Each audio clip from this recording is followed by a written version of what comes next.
I think about the adversity that's going on in the world out there right now. And one of my favorite quotes from Vince Lombardi, he said, challenges and adversity not only build character, but they reveal it as well.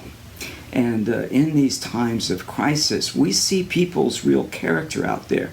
But and all of us have seen that video of those people going to a fist fight over a roll of toilet paper, or that person who's running down there with the shopping cart in a big box store, like they're raging toward the last battle on a Braveheart movie. And all of us have seen those extremes of people overreacting to some things out there. And I've always reminded myself that for every one of those cases where we have somebody who is gouging prices or doing something insane out there, that there's literally millions of other people out there who have nothing but kindness and compassion in their hearts as they go about their daily work. And so many people are out there on the front line that they're even putting their lives at risk just for the sake of helping others. And it comes back to that quote that,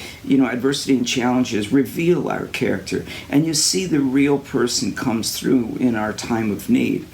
One of the things that I used to do in my developmental psychology class years ago, is one of my favorite assignments, is that I used to ask my students, I say, when you look at your own lifespan development, can you think of a time in your life where some act of kindness or compassion set your life on a different path, all because of somebody's act of kindness?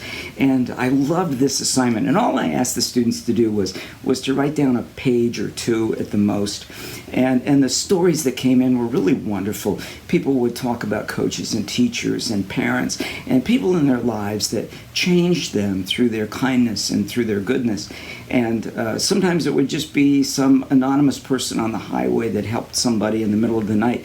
And it changed that person forever because they saw the goodness in humanity. But one of my favorite stories is, I remember that as I was collecting the papers in my class, a woman came up and she dropped off this paper, and it had about 6 or 7 pages. And I said, well, all I needed was a page or two. And she said, oh, Dr. Bird, this incident in my life changed me forever. And the title of her paper was 2 Bags of Groceries. And I remember as I started to read that paper, I loved reading these papers, that she talked about when she was a kid and she was 10 years old. And there were 6 kids in her family. And mom and dad were the hardest working people she had ever met. And her mom was out of a job. And then lo and behold, the worst thing that could happen to the family, dad got laid off from his job too. So mom sat down the whole family. And she described it in her paper. And she said that mom sat the whole family down and said, kids, we're only a couple of weeks away from Thanksgiving, and I got to tell you right now, we're not going to be able to have our big Thanksgiving meal. And she described her mother as starting to cry in front of the family and saying, this is one of my favorite holidays when we all get together and we have this big meal, but we just can't afford a turkey this year. We're on hard times right now. And she said that all the kids were very flexible and resilient, and they said, that's okay, Mom, that's okay. And as she went through her story, she said that week, they were really down on their luck, but the whole family went off to church in a station wagon, and all 6 kids loaded up in the station wagon. They go to church. And so after church, they came out to the car, and she describes it in her story as mom opened up the door on the back seat of the car, and there were 2 big bags of groceries. And mom looks in there, and there's a turkey, and there's mixings for stuffing.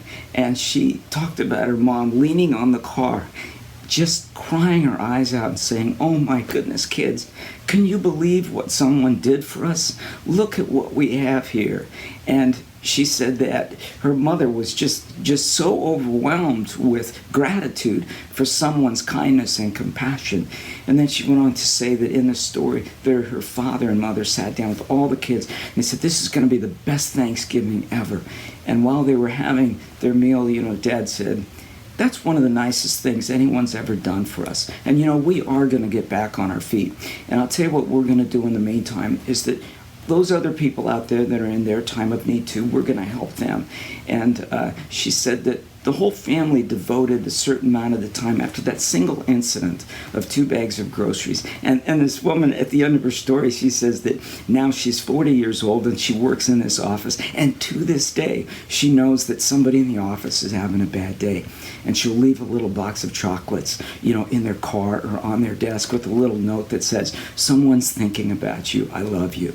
And she says, and I remember reading the story because I got so choked up. And even when I retell this story, I get choked up because I'm so touched by people's compassion and how, in this day and age, we're very worried, about this crisis and money and millions of dollars is really nice. But what's going to save humanity is that it's going to be not millions of dollars, but millions of people and their small acts of compassion. That's what saves humanity in our time of need. Money's great, but without compassion, we don't have anything to live for.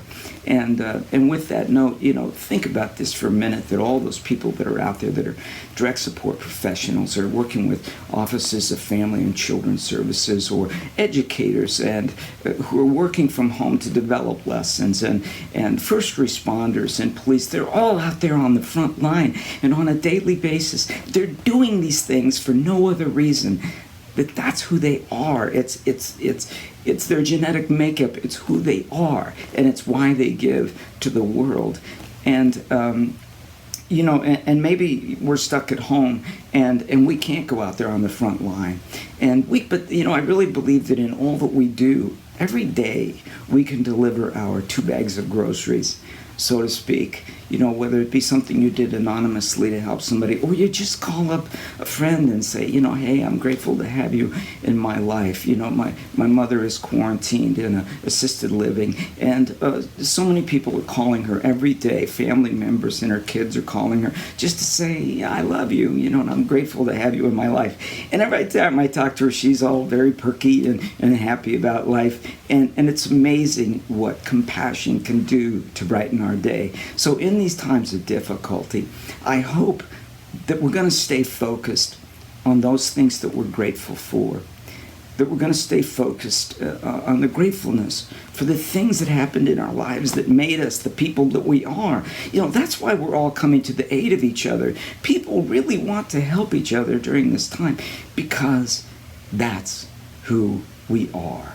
And so with that, I just want to say best wishes to everyone, and hang in there and remind yourself that of all the things that we're grateful for in this time. Thanks.